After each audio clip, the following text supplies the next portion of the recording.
다음 신살이 작용을 보겠습니다. 병화신금일주에게 을사년에는 사화역마살의 기운이 도래합니다.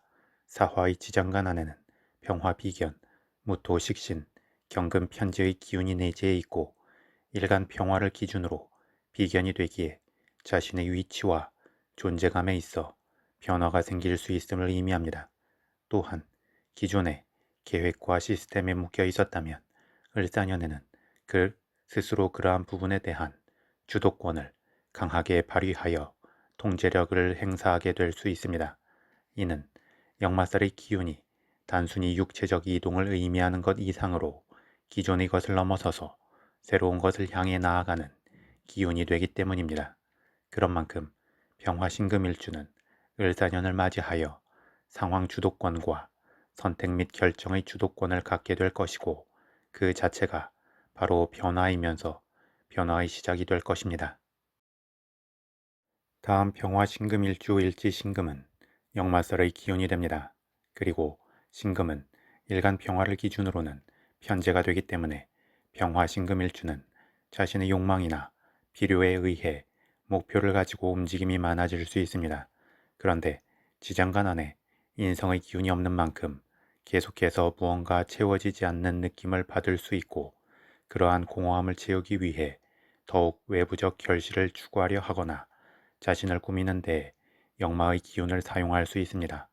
따라서 병화신금일주는 인성에 해당하는 기운들을 키우고 내면의 공허함을 근본적으로 채우려는 노력이 병행될 때 사주의 균형감이 생길 수 있습니다. 이를 위해서는 종교 생활을 병행해도 좋고 교육 관련 일이나 연구 등을 하는 것도 좋으며 양육하고 길러내는 쪽에 관심을 두는 것도 좋습니다. 또한 무언가 반복적으로 곱씹을 수 있는 책이나 경전 등을 주기적으로 읽으면서 깊이 음미해 보는 것도 도움이 될 수 있습니다. 그리고 이러한 병화신금일주 일지신금 역마살에 대해 을사년에 추가로 사화역마살의 기운이 도래한다는 것은 변수에 변수가 더하여지는 느낌이 듭니다. 그만큼 무언가 잡을 수 있을 듯한 것 같으면서 더 잡히지 않는 상황이 되어 희망 고문과 피로감이 커질 수 있는 면이 있습니다. 따라서 모든 기운을 써서 어떤 새로운 목표를 쟁취하고 문제를 해결하기 위해 나서기보다 차라리 도래하는 상황에 대해 기다리면서 맞대응하고 품을 건 품고 정리할 건 정리하는 모양새로 간다면 오히려 큰 확장성은 없지만 자신의 것을 안정적으로 지키고 다음을 위한 입지를 다질 수 있을 것입니다. 다음 12신살의 관점에서 병화신금일주 일지신금을 기준으로 을사년의 지지인 사화는 겁살이 되고 일지신금은 지살이 됩니다. 을사년의 지지인 사화 겁살의 기운은 명칭에서 보이는 것처럼 위협당하고 빼앗긴다는 의미의 부정성이 큽니다. 하지만 역으로 주체가 바뀌게 되면 자신이 당하는 것이 아니라 자신이 다른 사람의 것을 빼앗고 위협할 수 있습니다. 특히 병화신금일주의 경우 이 사화 겁살이 십성론의 관점에서 비견이 되기 때문에 자신의 주도적 힘이 커지는 만큼 주변으로 기운을 뺏기기보다는 자신이 다른 기운을 빼앗아올 수 있습니다. 더불어 십이신살에서 겁살은 십이운성론의 절과 매칭이 됩니다. 절이라는 것은 기운 변화의 변곡점입니다. 따라서 겁살의 기운도 지지의 기운 변화에 있어 변곡점이 된다고 할 수 있습니다. 변곡점의 상태에 위치해 있다는 것은 이쪽이든 저쪽이든 극단적 변화가 생길 수 있음을 의미합니다. 그런데 을사년의 이 겁살의 기운은 병화 신금일주 일지인 신금지살과 더불어 작용하고 두 기운은 지지합을 이루기도 하는 만큼 일부에서 큰 성과를 이루는 것 같다가도 그 성과 뒤에 따르는 또 다른 변수를 맞이하게 될 수도 있습니다. 이는 자신의 입지가 변동성을 맞이하는 것이기도 합니다. 따라서 이를 긍정적으로 승화시키기 위해서는 자신의 성을 비우고 새로운 것을 얻기 위해 나아가기보다 자신의 성에 대한 방비를 더욱 튼튼하게 하면서 일단 자신의 것을 지키는 것에 주안점을 두면 좋습니다. 또한 무언가를 더 쟁취하기보다 기존의 것을 주변으로 베풀어서 자신의 명예로움을 키워둘 필요도 있습니다. 다음 평화신금일주는 2024년 갑진년부터 2025년 을사년까지 공망의 흐름이 이어집니다. 하지만 공망의 개념에 대한 발생의 기한성이 약하기 때문에 굳이 공망까지 염두에 두어 흐름을 판별할 건 없다고 생각합니다. 따라서 평화신금일주가 을사년에 맞이하게 될 변동성도 공망 때문이 아닌 다른 기본적인 기운 작용에 의한 것임을 주지하여 그에 따른 필요한 행동을 하면 됩니다. 마지막으로 12운성론의 관점에서 보겠습니다. 평화신금일주 일지신금은 12운성론의 관점에서 일간 평화를 기준으로 병의 흐름이 됩니다.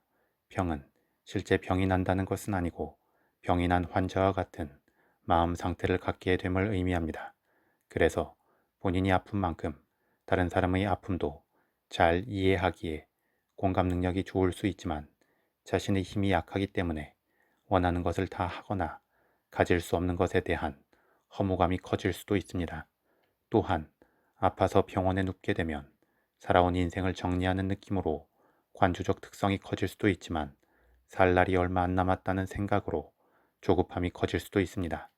이는 심리적 변덕이 되면서 급격하게 다운됐다가도 다시금 급격하게 업이 될 수도 있고 어떤 사안에 대해서 그 기준이 바뀔 수도 있습니다. 더불어 평화신금일주 일간 평화에게 이 병의 흐름이 되는 일지신금은 편재가 되기 때문에 과도한 욕심에 비례하여 그것을 다 가질 수 없는 것에 대한 허무감이 함께하게 됩니다. 그런데 이는 평화신금일주가 때에 따라서는 다 가지거나 아니면 다 잃는 것에 대한 동등한 가치관념을 갖게 되면서 극단적 모험심을 발휘하게 만들기도 합니다. 그리고 그 모험심이 잘 풀리면 큰 성과가 되기도 하지만 잘못 풀리면 모든 것을 다 잃기도 합니다. 하지만 평화신금일주는 신살에서 언급하지는 않았지만 일주 자체적으로 압록의 기운을 가지고 있기도 하고 병상에 누운 환자의 발버둥은 자연스럽게 주변의 동정과 도움을 끌어오기도 하는 만큼 바닥으로 떨어져도 다시 일어날 잠재적 힘이 있습니다. 이는 평화신금일주의 현실적 감각이 좋은 부분에 대한 주변의 필요가 작용하기 때문이기도 할 것입니다. 이러한 평화신금일주에게 을사년에는 건록의 기운이 도래합니다. 건록은 기본적 성장의 과정을 거쳐왔고 좌충우돌의 경험도 쌓았으며 기운 변화의 절정인 제왕을 앞두고 있는 단계입니다. 그만큼 여전히 절정을 향한 목표의식이 살아있고 경험의 완숙미가 쌓여서 노련함이 절정에 오른 상태입니다. 그래서 평화신금일주의 병의 기운에게 힘과 안정감을 줄 수 있습니다. 그런데 두 기운이 각각의 위치에서 서로 필요한 기운을 나누고 균형감을 유지하면 최선이 될 수 있는데 두 기운의 부정적 특성이 함께하게 되면 갑작스럽게 큰 변수가 생길 수 있습니다.